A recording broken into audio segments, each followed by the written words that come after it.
അടുത്തത് നോക്കാൻ പോകുന്നത് places to put JavaScript code. അതായത് ജാവാസ്ക്രിപ്റ്റ് കോഡ് പുട്ട് ചെയ്യേണ്ട പ്ലേസസ് ആണ് പറയുന്നത്. അതിൽ ഫസ്റ്റ് പറയുന്നത് between the body tag of HTML.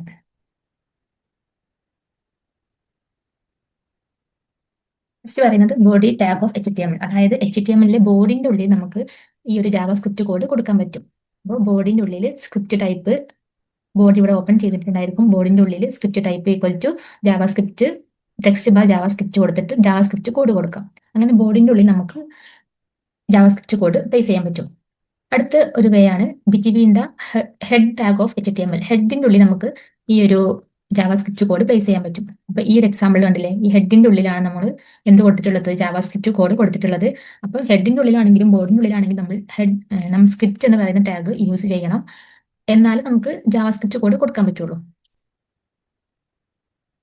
അടുത്തൊരു മെത്തേഡാണ് നമ്മൾ നേരത്തെ പറഞ്ഞിട്ടുള്ള എക്സ്റ്റേണൽ ജാവാസ്ക്രിപ്റ്റ്. അതായത് in dot J S file നമുക്ക് ഈ ഒരു ജാവാസ്ക്രിപ്റ്റ് കോഡ് കൊടുക്കാൻ പറ്റും. അപ്പൊ നമുക്കറിയാം എക്സ്റ്റേണൽ ജാവാസ്ക്രിപ്റ്റ് എന്ന് പറഞ്ഞാൽ നമ്മൾ നേരത്തെ പറഞ്ഞു, എക്സ്റ്റേണൽ ആയിട്ട് സെപ്പറേറ്റ് ആയിട്ട് ജാവാസ്ക്രിപ്റ്റ് കോഡ് എഴുതാൻ വേണ്ടി മാത്രമുള്ള ഒരു ഫയൽ ക്രിയേറ്റ് ചെയ്യുക. അത് സേവ് ചെയ്യുന്ന സമയത്ത് .js എന്ന് പറയുന്ന എക്സ്റ്റൻഷൻ ആണ് യൂസ് ചെയ്യുന്നത്. ഇവിടെ ഈ ഒരു എക്സ്റ്റേണൽ ജാവാസ്ക്രിപ്റ്റ് യൂസ് ചെയ്യുന്നതുകൊണ്ടുള്ള അഡ്വാൻറ്റേജസ് ഒക്കെയാണ് കൊടുത്തിട്ടുള്ളത്. നമുക്ക് helps in reusability of code in more than one HTML file, പിന്നെ ഈസി കോഡ് റീഡബിലിറ്റി, അങ്ങനെ ഒരുപാട് നല്ല ഫീച്ചേഴ്സ് ഉണ്ട് അത് എക്സ്റ്റേണൽ ജാവാസ്ക്രിപ്റ്റ് വഴി യൂസ് ചെയ്യുമ്പോൾ. അപ്പോൾ ഏറ്റവും നല്ല മെത്തേഡ് എന്ന് പറയുന്നത് എക്സ്റ്റേണൽ ജാവാസ്ക്രിപ്റ്റ് യൂസ് ചെയ്യുന്നതാണ്. അടുത്തത് നമുക്ക് എങ്ങനെയൊക്കെ ഡാറ്റയെ, ജാവാസ്ക്രിപ്റ്റിലുള്ള ഡാറ്റയെ എങ്ങനെയൊക്കെ ഡിസ്പ്ലേ ചെയ്യിക്കാം എന്നുള്ളതാണ് നോക്കുന്നത്. അതിന് ഡിഫറെന്റ് വേസ് ഉണ്ട്. ഒന്ന് ഇന്നർ HTML എന്ന് പറയുന്ന ഈ ഒരു പ്രോപ്പർട്ടി യൂസ് ചെയ്തിട്ട്, അടുത്തത് ഡോക്യുമെന്റ് ഡോട്ട് റൈറ്റ് എന്ന് പറയുന്ന ഈ മെത്തേഡ് യൂസ് ചെയ്തിട്ട്, അതുപോലെ വിൻഡോ ഡോട്ട് അലോട്ട് എന്ന് പറയുന്ന ഈ ഒരു മെത്തേഡ് യൂസ് ചെയ്തിട്ട്, അതുപോലെ ഈ ഒരു കൺസോൾ ഡോട്ട് ലോഗ് എന്ന് പറഞ്ഞിട്ടുള്ള ഈ മെത്തേഡ് യൂസ് ചെയ്തിട്ട്. അപ്പോൾ ഇതൊക്കെ യൂസ് ചെയ്ത് എങ്ങനെയാണ് ഡാറ്റ ഡിസ്പ്ലേ ചെയ്യുന്നു എന്നുള്ളതാണ് നോക്കാൻ പോകുന്നത്. ഫസ്റ്റ് മെത്തേഡാണ് യൂസിങ് ഇന്നർ HTML. അപ്പൊ ഇവിടെ ഇതാണ് ശ്രദ്ധിക്കേണ്ടത്. ഇതാണ് എന്ത് JavaScript code, document dot get element by ID. അപ്പൊ ഈ ഒരു ജാവാസ്ക്രിപ്റ്റ് കോഡ് കൊടുക്കുമ്പോൾ നമ്മൾ പറഞ്ഞിട്ടുണ്ടായിരുന്നു നേരത്തെ, അതായത് ഇതൊരു കേസ് സെൻസിറ്റീവ് ആണ്. അതായത് ഇത് ഇതേപോലെ തന്നെ കൊടുക്കണം, അല്ലാതെ ഗെറ്റ് എലമെന്റ് ID മൊത്തത്തിൽ സ്മോൾ ലെറ്ററിലോ അല്ലെങ്കിൽ ക്യാപിറ്റൽ ലെറ്ററിലോ ഒന്നും കൊടുക്കരുത്. ഇവിടെ E ക്യാപിറ്റലാണ്, B ക്യാപിറ്റലാണ്, അതുപോലെ I ക്യാപിറ്റലാണ്. അപ്പൊ ഇതുപോലെ തന്നെ കൊടുക്കണം. അപ്പൊ ഇവിടെ നമ്മൾ യൂസ് ചെയ്തിട്ടുള്ള പ്രോപ്പർട്ടിയാണ് ഇന്നർ HTML എന്ന് പറയുന്നത്. ഇന്നർ HTMLന്റെ സ്പെല്ലിങ്ങും ശ്രദ്ധിക്കണം. ഇവിടെ ഫസ്റ്റ് ഫുൾ ക്യാപിറ്റലും HTML എന്നുള്ളത് മാത്രം ഫസ്റ്റത്തെ ഇന്നർ എന്നുള്ളത് സ്മോൾ ലെറ്ററും ബാക്കിയുള്ളതെല്ലാം ക്യാപിറ്റൽ ലെറ്ററിലാണ് കൊടുത്തിട്ടുള്ളത്. അത് ഇതുപോലെ തന്നെ കൊടുക്കണം.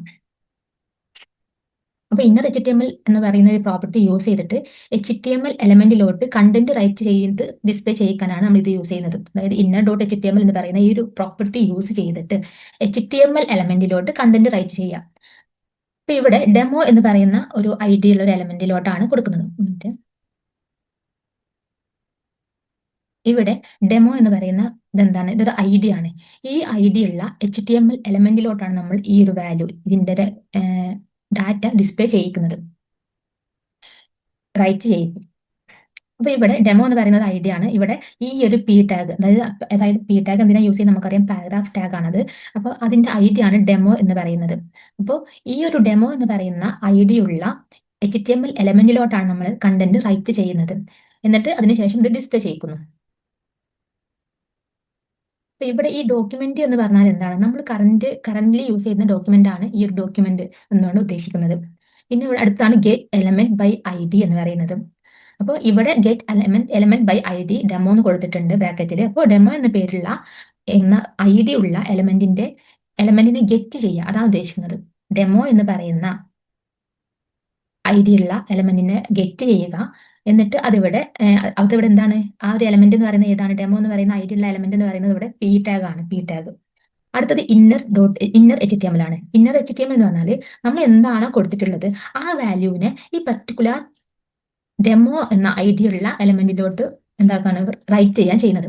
അതായത് ഇപ്പോൾ ഇവിടെ ഇന്നർ .html എന്ന് പറഞ്ഞാൽ നമ്മൾ എന്താണ് കൊടുത്തിട്ടുള്ളത്, ഇപ്പൊ ഇവിടെ എന്താ കൊടുത്തിട്ടുള്ളത്, 5+6, അതിന്റെ റിസൾട്ട് എന്ന് പറയുന്നത് എത്ര, ഒരു 11 ഇതിന്റെ റിസൾട്ട്. ഈ വാല്യൂവിനെ ഈ പർട്ടിക്കുലർ ഇവിടെ ഡെമോ എന്ന് പറയുന്ന ID ഉള്ള എലമെന്റിലോട്ട് എന്താക്കുക ചെയ്യുന്നത്, നമ്മൾ റൈറ്റ് ചെയ്യാണ് ചെയ്യുന്നത്. അപ്പൊ ഇവിടെ ഈ ഒരു P എന്ന് പറയുന്ന ടാഗിലോട്ട് എന്താണ് വരുന്നത്, ഇവിടെ ഡെമോ എന്ന് പറയുന്ന ഇതിലോട്ട് 11 എന്ന് പറഞ്ഞിട്ടുള്ള വാല്യൂ ആണ് പോകുന്നത് റൈറ്റ് ചെയ്യുന്നത്. ഓക്കെ, അപ്പൊ ഇതാണ് ഒരു മെത്തേഡ്.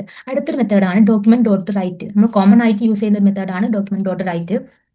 അപ്പൊ ഇത് ഒന്നുമില്ല, ഇവിടെ ഡോക്യുമെന്റ് ഡോട്ട് റൈറ്റ് ബ്രാക്കറ്റിനുള്ളിൽ 5+6 എഴുതുന്ന സമയത്ത് ആ ഡോക്യുമെന്റിൽ തന്നെ നമ്മൾ ഈ ഡോക്യുമെന്റ് നമ്മൾ ഏതാണോ കറന്റ് യൂസ് ചെയ്യുന്ന ഡോക്യുമെന്റ്, ആ ഡോക്യുമെന്റിലോട്ട് എന്ത് ചെയ്യും, ഈ ഒരു 5+6ന്റെ ആൻസർ റൈറ്റ് ചെയ്യാണ് ചെയ്യുന്നത്. അടുത്തൊരു മെത്തേഡാണ് using window alert, window dot alert എന്ന് പറയുന്ന മെത്തേഡ്. അപ്പം ഇവിടെ നമുക്ക് വേണമെങ്കിൽ വിൻഡോ ഒഴിവാക്കിയിട്ട് അലേർട്ട് മാത്രം യൂസ് ചെയ്താലും കുഴപ്പമൊന്നുമില്ല. വിൻഡോ ഡോട്ട് അലേർട്ട് നമുക്ക് യൂസ് ചെയ്യാൻ പറ്റും. അപ്പൊ ഇവിടെ ഒരു അലേർട്ട് ബോക്സ് വരികയാണ് ചെയ്യുന്നത്. ഈ ഒരു അലേർട്ട് എന്ന് കൊടുക്കുമ്പോൾ ഒരു അലേർട്ട് ബോക്സ് ആണ് വരുന്നത്. അവിടെ എന്താ ചെയ്യുക, ഒരു അലേർട്ട് ബോക്സ് ഡിസ്പ്ലേ ചെയ്യും. അവിടെ ഇതിന്റെ ആൻസർ ആയിരിക്കും ഡിസ്പ്ലേ ചെയ്യുക. അപ്പൊ 11 എന്നുള്ളതായിരിക്കും ഡിസ്പ്ലേ ചെയ്യുന്നത്. അപ്പോൾ ഇത്രയാണ് ഇന്നത്തെ ക്ലാസ്സിൽ പറയുന്നത്. സിമ്പിൾ ആയിട്ടുള്ള കാര്യങ്ങളാണ്, ബേസിക് ആയിട്ടുള്ള കാര്യങ്ങളാണ് പറഞ്ഞിട്ടുള്ളത്. മനസ്സിലായി എന്ന് കരുതുന്നു. Thank you.